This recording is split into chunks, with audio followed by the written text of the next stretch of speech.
7 penyebab kemiskinan. Kaya atau miskin sangat relatif dan tidak bisa ditentukan dari besaran gaji atau lama bekerja. Ada orang yang sejak kecil hidupnya miskin, serba kekurangan. Ada juga yang gajinya kecil tapi bisa hidup berkecukupan. Namun ada juga yang gajinya besar tapi serba kekurangan.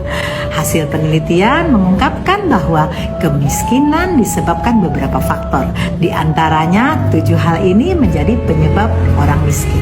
Yang pertama, suka menyalahkan nasib. Ia punya keyakinan bahwa miskin adalah hasil turunan atau warisan orang tuanya. Yang kedua, malas bekerja dan bertumbuh. Merasa sudah cukup dengan kebutuhan cari makan saja. Merasa tidak perlu mencari penghasilan untuk masa depan sehingga terlena di zona nyamannya.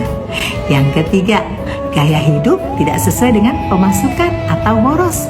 Hutang sana sini untuk memenuhi keinginan. Saat memasuki usia tua, baru sadar ternyata selalu kekurangan untuk kebutuhan hidup. Yang keempat, tidak punya tabungan masa depan. Dan yang kelima, tidak punya ilmu untuk mengatur keuangan. Mana untuk kebutuhan, mana yang untuk masa depan. Yang dipenuhi hanya berupa keinginan-keinginan yang tidak akan ada habisnya. Yang keenam, pendidikan rendah.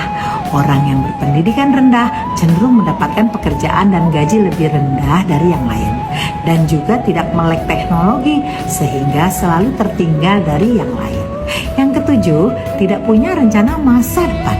Hidup apa adanya, terkesan pasrah pada keadaan, malas untuk belajar.